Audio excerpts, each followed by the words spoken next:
As entrepreneurs, we're always coming up with new ideas. And some of the question is, do we keep those ideas within our organization, or do we start a new organization, a so-called spin-out organization? And then we have employees who also are coming up with new ideas. That's why they work with entrepreneurs, is because they want to be in that idea type of a generating culture, and they come up with new ideas. So how do we deal with the employees who come up with new ideas, and how do we get successful with those? So today we're going to discover how to create actually a spin out culture where we're actually encouraging this type of behavior. And we have the expert on this, Dr. André Laplume. And we're very excited to have you, André, because this is something that I think we probably all do a lot of. We just don't think of it. So we're not always strategic. We're not always thinking about how we're doing it. And I think the idea of creating a culture for it is fantastic, because it's something I think a lot of entrepreneurs are actually afraid of. They're afraid their employees are going to come up with new ideas and then go out and do them and compete with them. So, André, welcome to the Wealthability Show. And if you would, give us a little of your background. Yeah, sure. Thank you for inviting me, Tom, to the show. My background, so I am an academic. I'm a professor at a business school in Toronto. It's called the Ted Rogers School of Management. I've been a professor there for a while. Before that, I was at Michigan Tech in the Upper Peninsula of Michigan, mostly delivering MBA courses for the engineers there that are getting excellent engineering training at Michigan Tech. And before that, I was also working for a consulting firm, which was a startup for several years. And so maybe I'll start my story with that. So when I was working for that company, one day a couple of senior executives came downstairs from their offices, and one of the people working actually in a cubicle at the time, just across from me, was asked to abruptly leave the building. Actually, they took his things and they escorted him out of the building at that moment.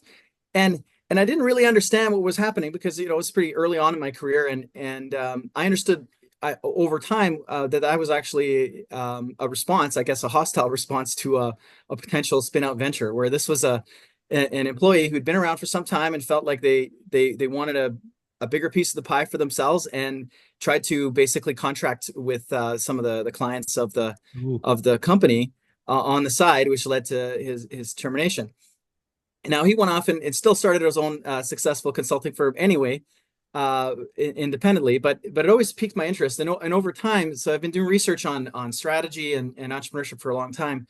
And I always felt like what people are writing about entrepreneurship doesn't really reflect the experience of a lot of employees who are left with this conundrum of trying to leave employment to start their own venture, and how their employer might respond to that. Yeah. Right? So if we could, why don't you just start by explaining what do you mean by spin out? Yeah, sure. Actually, that's been one of the biggest challenges with this line of research, is that people just aren't aware that of what a spin out is, or what the terminology means, because it's fairly new, and it gets confused with other things. For example, a corporate spinoff. In a corporate spinoff situation, typically you have the board approval, the managerial approval, and it's a conscious decision to take a unit that already exists and to create a new entity, which is independent, but where the investors in the original venture get compensated by receiving shares in the new spin-off company, right? That's a corporate spin-off. But a spin-out is a little bit different, in the sense that usually it's not a fully fleshed out unit. Usually it's a very small team. Often it's individuals who leave. And often they don't necessarily have the permission or from the management to do it. They're making an independent entrepreneurial decision. Sometimes they enter into conflict with their former employer for that reason. But more and more, what we're seeing is we're seeing examples of employees, managers, even founders, who are finding ways to leave their firms to start new firms in more positive, amicable ways, and finding ways to cooperate between the parent organization and the spin out. Okay, so let's talk about the downside here, because I've been told, so run CPA firms for many, many years, now run a franchise of CPA-based firms. I've been told actually that I've spun out more independent CPA firms than anybody on the planet. And it's a challenge because you're spending the money educating them. You're spending the money teaching them how to run a consulting business, how to actually do that. And then they go off, and it's bad enough if they go off and start their own competing business. When it gets really bad is when they go off and take clients with them. All right. So how do you, from an employer standpoint, let's start with the employer side, an employee who goes off and starts a competing business, how do you deal with that? I mean, do you see that as a positive for the business and negative? Are there legal protections you need to put in, or what do you see from the employer side? Yeah, I mean, I think you probably heard the news last week that the FTC has now banned non-competes for most employees, right? They didn't include executives in the ban, but they include basically all other employees. So non-competes were a tool that had actively been used by entrepreneurs in employment contracts for a long time to try to prevent employees from getting the training and moving on. But those tend not to be enforceable in most jurisdictions. Even in Canada now, in most jurisdictions, they're unenforceable. But there are other tools that are commonly used as well. And so if we're talking about something like clients and employees, or taking clients, to another venture, usually non-solicitation type contracts or clauses in the employment contract typically are aimed at that. Now, what that prevents is the lever from actively soliciting the right customers or from the parent organization. It doesn't prevent the customers from leaving, through their own volition, right? So right, and you can never prevent that. Right. So I mean, there are tools in place, but I think there are positive. So let me talk a little bit about the positives for parent firms. So there are kind of four different lines of thinking here. So one of them is about alignment. A lot of firms, a lot of companies are generating too many ideas, too many innovations, and they can't really focus on all those things at the same time. They have to really focus on just one or two things that they do well, and if they want to really excel in the market, they've got to double down on those things. And that means there are a lot of sort of marginal ideas that they really don't want to invest in anyway. Maybe they'd like to, if they had a lot of developmental resources to be able to deploy, they would want to invest in some new ideas and new innovations. But often they can't, because they have to focus on just a few. And that's a problematic situation, because sometimes the employees that have been working on those ideas, working on those innovations, well, they're not very happy with that decision to just shut it down, right? And to focus just on the core business. So for a lot of firms, it ends up being a way to align the business. So deciding what should stay in and what should stay out, encouraging spinouts that are going in directions that the parent company doesn't want to go anyway. That's one way to do it. So strategic alignment is one of those benefits. Reputation for incubation is another one.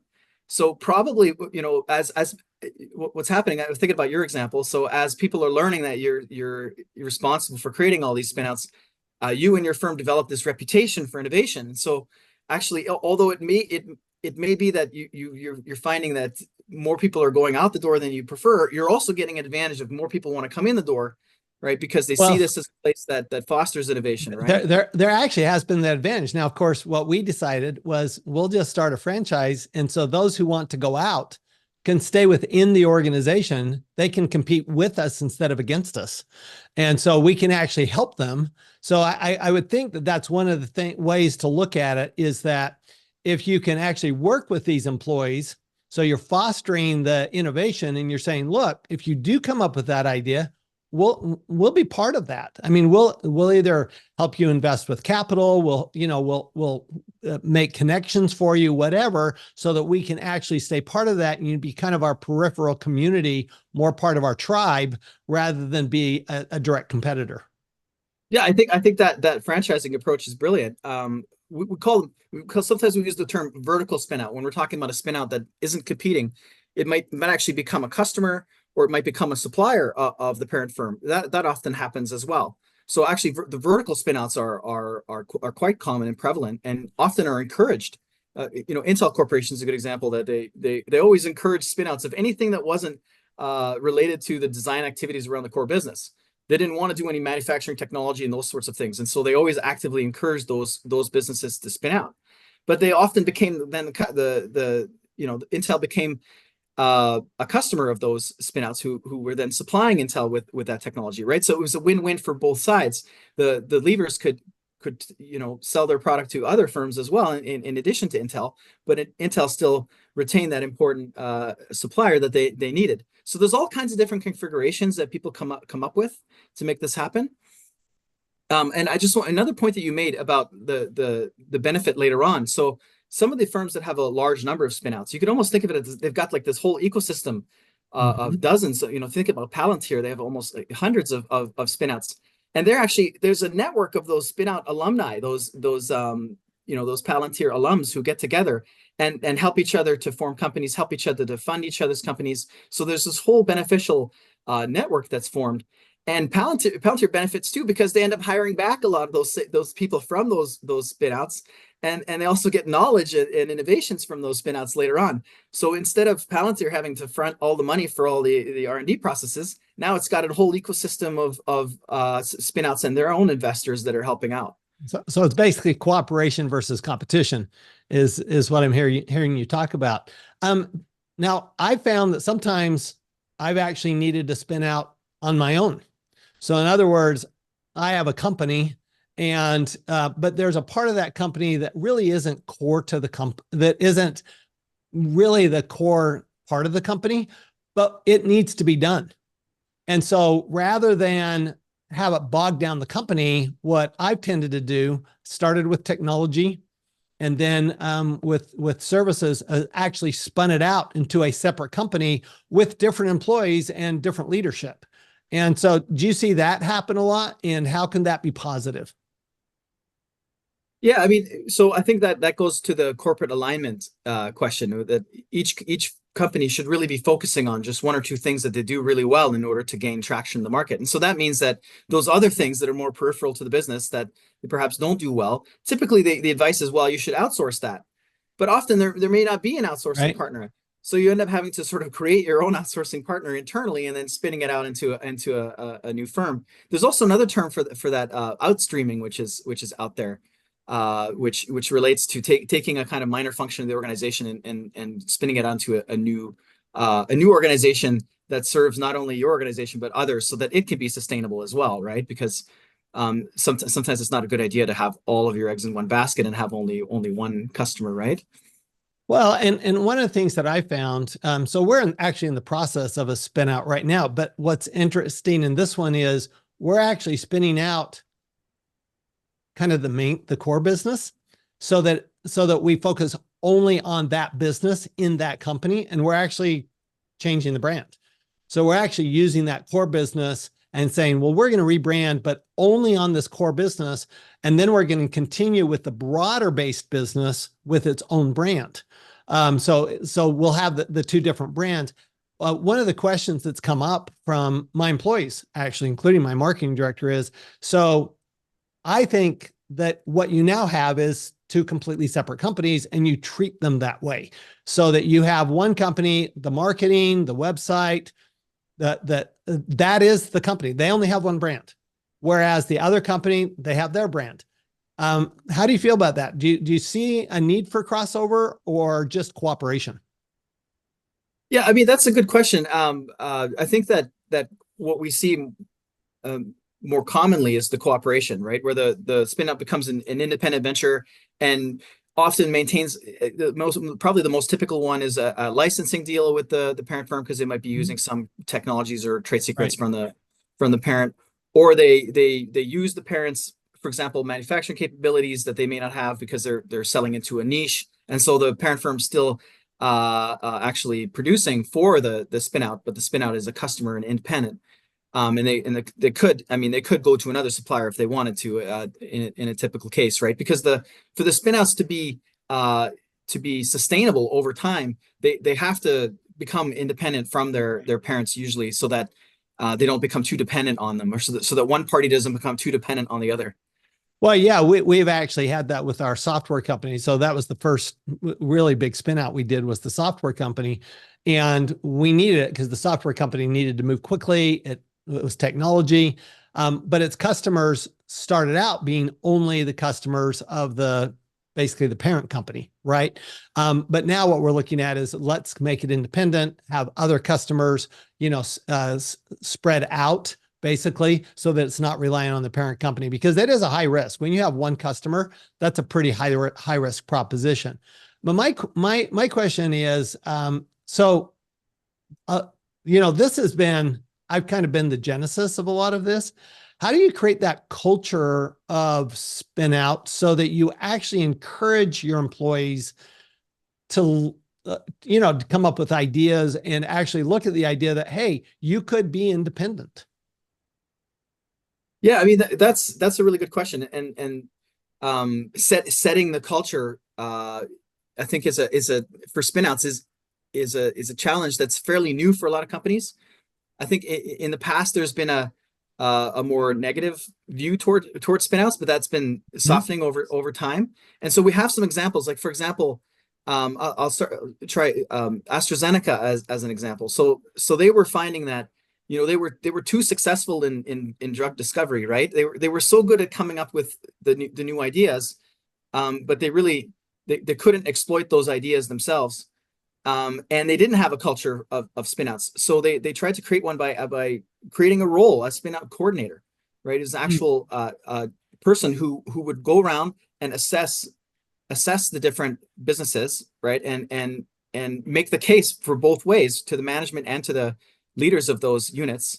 And then that spinout coordinator actually would go out and also find the investors, the outside investors for the spinout when that was needed, right? So it was a whole program that it's a whole program that they've put into place to try to orchestrate spinouts. And what they do is they take a 20% stake in the spinout, so not by no means a controlling stake, right? Right. And they allow the spinout to, if they want to even stay on location, because they often have the specialized equipment on location.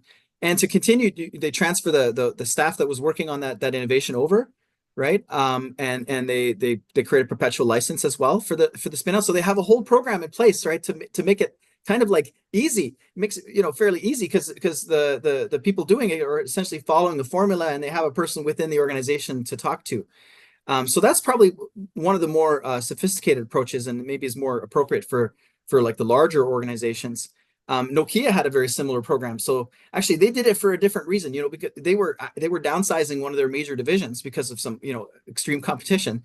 And, they didn't want to just shut down the division. There were so many projects and so many innovations, so many internal corporate ventures going on in there, that instead what they did is they made a deal with their employees that each of them could take an idea and actually receive some bridge funding from Nokia to turn that into a spin-out venture. Right. And that was positive for them, because instead of shutting down a division and having a lot of disgruntled employees, right, leaving, instead they created an ecosystem of startups within some of the core cities where Nokia has a presence, and they continue to benefit from that today. So yeah, go ahead. I was just going to say, I love the idea of just retain some ownership, just say, because the reality is that ideas created within a company belong to the company, right? You're an employee, you're doing work for hire. And by definition, that work belongs to the company. And basically what the company is saying, look, we'll allow you to actually take that IP with you. But here's the exchange. We're going to get 20% of the company in exchange for that, and we'll actually help you facilitate it. To me, that's such a great way of looking at, let's be cooperating instead of competing. When we actually started, before we had our franchise, we had a membership. And I was talking to one of my former partners about would that company like to be a member? And they said, well, why would I want to share my knowledge with somebody else? And I'm going, well, you clearly don't belong in this group, because we're about cooperating, not competing. So how do you, what kind of benefits do you see there, other than, the obvious, where you could have some ownership interest?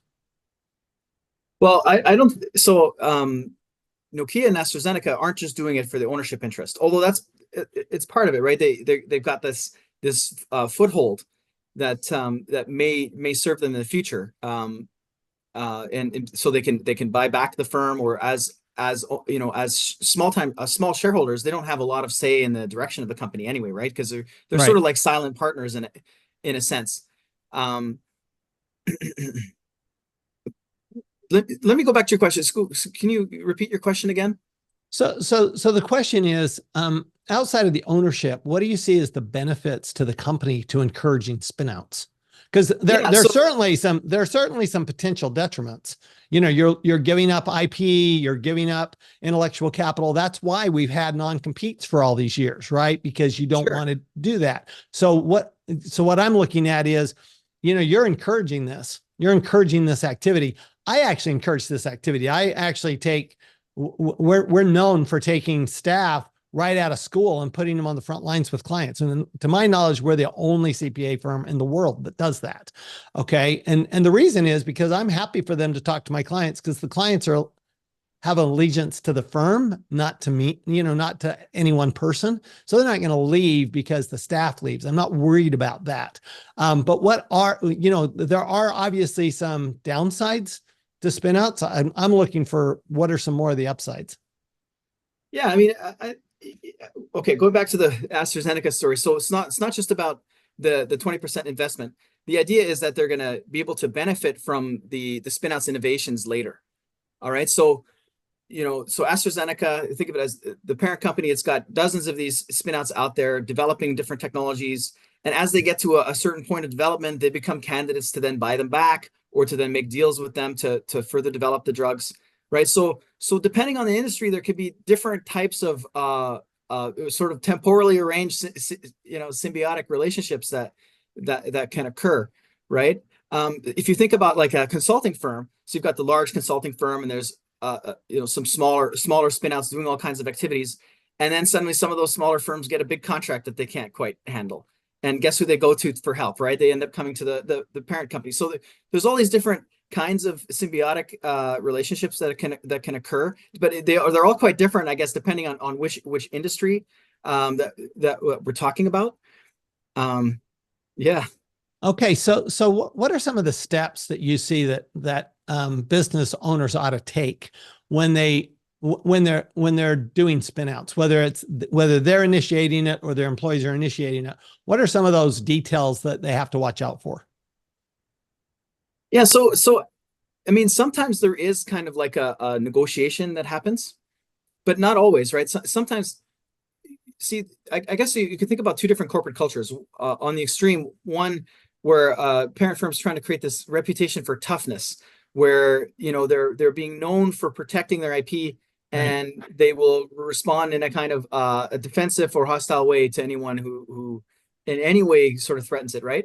And there are companies that behave that way. So they always want to have very, very tight non-compete, non-solicitation, non-disclosure clauses in everything that they do with their employees. But that also it creates this sort of stifling atmosphere for a lot of the people that are working there, because they know that there are so many limits being placed on their future careers. So that those organizations, so they're betting on a different approach. They're trying to attract a different type of employee.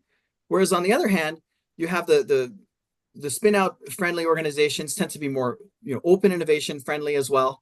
They accept that they'll have the churn of people leaving and starting potentially competing ventures, but they also have that advantage of being able to recruit talent much more readily as well. And so I don't think the one is better than the other. I think each one has its own trade-off that the firms have to deal with.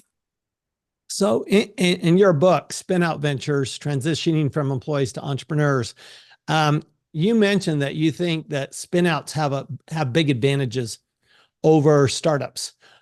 First of all, how do you distinguish a spinout from a startup? And second of all, what do you see those advantages to be? Yeah, I mean, the simplest way to distinguish a spinout is just to look at where the founders are coming from, right? So, for example, if you analyze the Y Combinator's incoming cohort, and you just look at all the teams, they're usually 2-person teams, and you can see where all of them are coming from.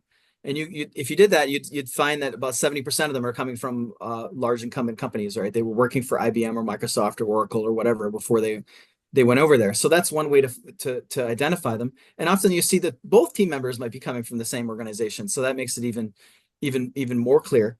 And usually they're coming straight out of there, so they haven't been gone for 3 years or something. They've left their employment to join let's say a YC cohort to start to do their startup. So actually, we're seeing the majority of the startups that are entering into these incubator programs are actually spinouts.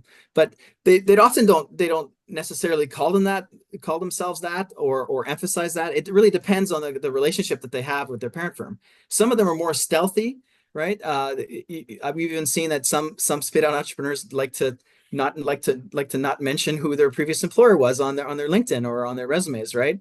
We see that kind of activity as well. Sometimes because they're dealing with a parent that might be hostile, they go into stealth mode and work within an incubator silently and quietly for a year until most of their restrictive covenants have expired, right? So there's a lot of different ways that people go about it. But being upfront and being able to negotiate with an employer that you think will negotiate in good faith, I think that's like the best possible case for both sides. Got it. So I let me flip the other side of it. How would you attract spinouts? So let me give you a specific example. So I mentioned that we have a franchise, a CPA-based franchise of tax advisory firms. The people actually we want to attract in that franchise are people who would spin out from another CPA firm. How do you go about attracting those people? Because if you want spinouts, right, you want spinouts to come to you. You're actually helping them build spinouts, whether you're Y Combinator or an incubator or whatever. How do you attract those spinouts? Yeah, that's a really good question. Maybe I haven't really spent a lot of time thinking about because I haven't been in that position. But I think that one of the things that a lot of spinout founders are concerned with, right, is about their situation, about their status, right? So the more that the more that you could do to help them to understand, right, that you know what they're going through and what the challenges are that they face, right? The more that you can express that to them, the more comfortable that they'll feel in talking and doing business with you. So I think that one of my challenges is even the word spin out, because it's not widely used, right? Sometimes people say, well, employees become entrepreneurs. Okay, well, do we need a word for that, right? But the more that people use the word and the word becomes legitimate, right, the more that people accept it as like a normal thing, and they don't feel like they have to be sort of guarded when they're talking about it, I think the better off we'll all be. Yeah, I think it's a much more positive word than you're competing now with your former employer or whatever. But one of the things I see, the reason I like the idea of attracting them is because typically when somebody's spinning out, they need support. They need systems, they need support, they need some training, because they're not, they're entrepreneurial minded, but they've not perhaps started their own company before. And starting as those of us who have started our own companies, and I started my first company 30 years ago. When you start your own company, it's pretty scary because it's not like you're starting with clients. You're not starting with capital. You're starting with an idea, right? It's this concept, and you still got to need to put food on your table. You're still trying to figure out, okay, how do I go about doing this? And for example, historically in our industry, the easiest way to do that was just go buy another CPA firm. That's what you did. And then you got actually some of those ideas and everything from that CPA firm. That's part of what you were buying, was their intellectual property. But I could see a huge advantage to having a place where a spin-outs can go, like a Y incubator. I mean, that's an example of a place spin-outs can go, right?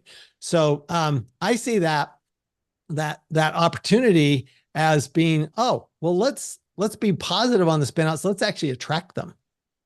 Yeah, I think that's a strategy that is being used. Not only the sort of public incubators or university related incubators, but we're seeing a lot of corporate incubators, right, where there's an investment to create essentially an incubator program within the company. And a lot of the ventures that are attracted there are spinouts from competitors or from the ecosystem players. And so I think that is a viable strategy. Well, it tends to be implemented by the larger firms, but it could also be implemented by a consortium of medium-sized firms, or I think that's a great way to do it. I was going to add too that the complementary assets, the often the spin out founders, what they're concerned about is all the supporting services that they're Right. not going to have now that they've been working, that they've left. And so part of that communication is the reassurance that all of those supporting services or complementary assets that they're going to need are going to become available to them, right? So that's what incubators often do as well. The public ones as well. They provide sort of those anchor business services that they know the entrepreneurs need. And in your case, you can be much more specialized in it because you have a very specific business, right? So that definitely makes sense. You were saying earlier about I didn't answer your last question about the advantage, right? And so there are studies, that what they do is they take a pool of startups and a pool of spinouts, and they track them over time, and they compare their performance, and they say, okay, well, which one's doing better? And study after study, they tend to find that the spinouts they survive longer, and they tend to scale faster, right? And that's often because they, while they're working at their previous employer, they gain that intricate knowledge of how to scale and how to do the business and how to leverage complementary assets, right? And often they're leaving as an individual or even as a team so that they can take more knowledge with them, right?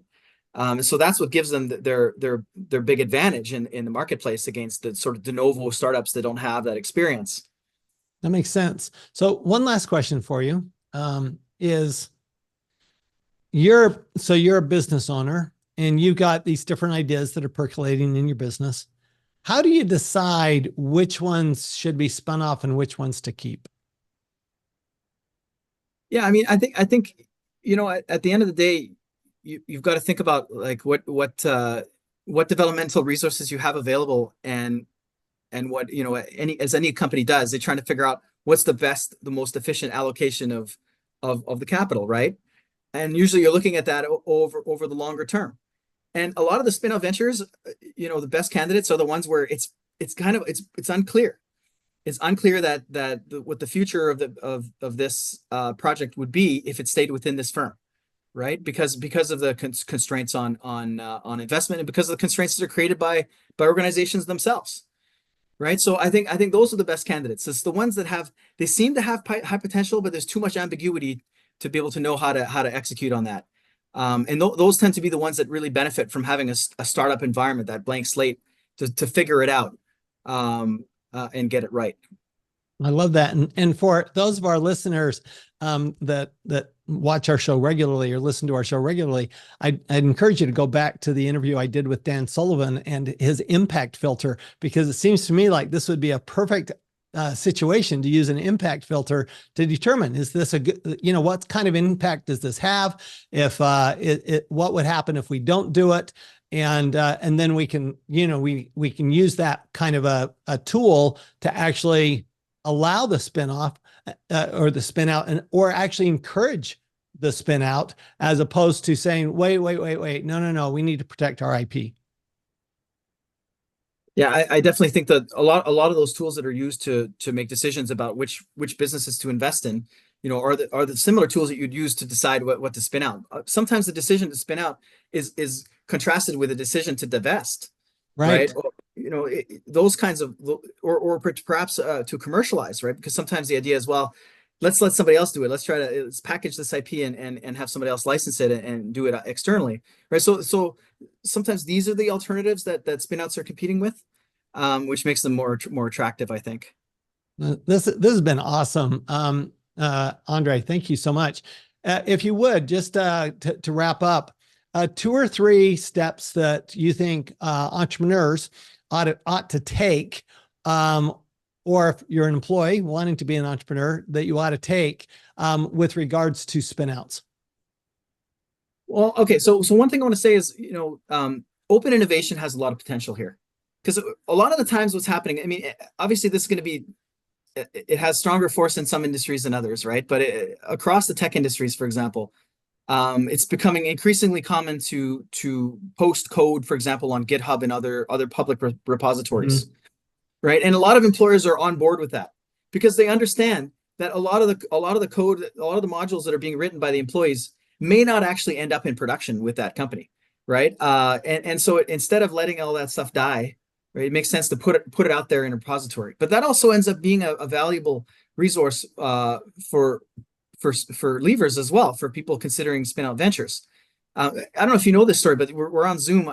Zoom's founder, right? He left Cisco. He's working on WebEx there, and wasn't happy with the amount of investment Cisco was putting into WebEx to make it to move it to like a next generation technology, which prompted the spinout, right? So Zoom was created, and eventually attracted 40 engineers actually from Cisco to join them, and quite a large cohort if you think about it of leavers. But when you ask about what was the key thing that made it possible, it was really that a lot of the core components that were needed were already available on open innovation networks, and we're seeing more and more of that over time. So it's becoming like almost like a lubricant for spinouts, because it eases the pain for both parties in the sense, because it reduces the uncertainty about IP, because once it's published open source, it's essentially public domain, right? So there isn't a debate about that.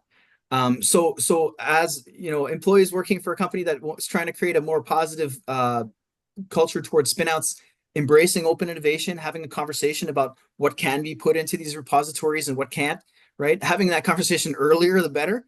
And that I think will also help to foster that culture of spinouts in the future. I love it. That's a little transparency into what do we really want to have happen here, and let's just work together on making it happen rather than working at odds with each other. I love that. That happens when we are open with communication. Once again, our guest is Dr. André Laplume. He's the author of Spinout Ventures, Transitioning from Employees to Entrepreneurs. André, outside of buying the book, where else could we go for more information? Yeah, I suppose I should show an image of the book. There you go. The nice blue cover there. I should probably turn my blur off for that. But yeah, I definitely encourage people to pick up the book. There's 100 stories in there. That's probably the best part about the book, is we've got tons of cases, right? We've got cases of many companies that you've heard of and many that you haven't heard of, right? And we've got the quotes directly from the people who did it. And so you can get the inside goods. Thank you so much. And thanks for joining us, everyone. Just remember that when we embrace cooperation versus competition, we expand ourselves, we expand our employees, we attract employees, we attract innovation, and we don't have to just have that walk away from us. We can actually participate in it from a long term if we're strategic about it. And when we do that, we're always going to make way more money and pay way less tax. We'll see y'all next time. Thanks. This podcast is a presentation of Rich Dad Media Network.